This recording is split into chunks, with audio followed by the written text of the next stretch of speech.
തൃശൂർ ദേശമംഗലത്ത് ദമ്പതികൾ ഷോക്കേറ്റ് മരിച്ചു.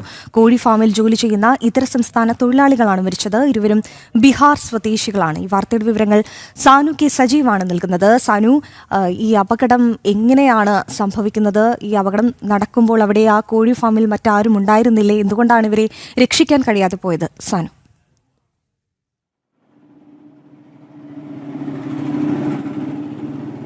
അതിൽ ഇന്ന് രാവിലെ 9 മണിയോടുകൂടിയാണ് ഈ അപകടം നടക്കുന്നത്. ദേശമംഗലം തലശ്ശേരിയിൽ പ്രവർത്തിക്കുന്ന കോഴി ഫാമിലാണ് ഈ ഒരു ദുരന്തം നടന്നിട്ടുള്ളത്. ഇതര സംസ്ഥാന തൊഴിലാളികളായിട്ടുള്ള 2 പേരാണ് വൈദ്യുതാഘാതമേറ്റ് മരണപ്പെട്ടിട്ടുള്ളത്. ഉറുമ്പശ്ശേരി പള്ളത്ത് വീട്ടിൽ അഷ്റഫിന്റെ ഉടമസ്ഥതയിലുള്ള ഫാമിലാണ് ഈ അപകടം നടന്നിട്ടുള്ളത്. ആയിരക്കണക്കിന് കോഴികളെ വളർത്തുന്ന ഫാമാണ്.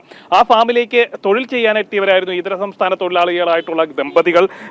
ഇവർ അസം സ്വദേശികളായിട്ടുള്ള ഷെരീഖുൽ, അതേപോലെ തന്നെ റുക്സാന എന്നിവരാണ് മരണപ്പെട്ടിട്ടുള്ളത്. ഇവർ രാവിലെ ഇവർ താമസിക്കുന്ന വീട്ടിൽ നിന്നും ഈ തൊഴിലിടത്തിലേക്ക് വരുന്നതിനിടയിൽ ആ വരുന്ന വഴിയിലായിരുന്നു ഈ ഇത്തരത്തിൽ വൈദ്യുതി കമ്പി പൊട്ടിക്കടന്ന് അതിൽ നിന്നും വൈദ്യുതാഘാതം ഏൽക്കുന്ന ഒരു സാഹചര്യം ഉണ്ടായത്. സംഭവ സ്ഥലത്ത് വെച്ച് തന്നെ അവർ മരണപ്പെടുകയായിരുന്നു. നാട്ടുകാരാണ് ഈ സംഭവം ഇവർ ഇങ്ങനെ മരണപ്പെട്ട് കിടക്കുന്നത്, ഈ വൈദ്യുതാഘാതമേറ്റ് മരണപ്പെട്ട് കിടക്കുന്നതായിട്ട് ഉള്ള ദൃശ്യങ്ങൾ ആദ്യം കാണുന്നത്. അതിനുശേഷമാണ് ഈ വിവരം പോലീസിലെയും അതേപോലെ തന്നെ പഞ്ചായത്ത് അധികൃതരെയൊക്കെ അറിയിക്കുന്നത്.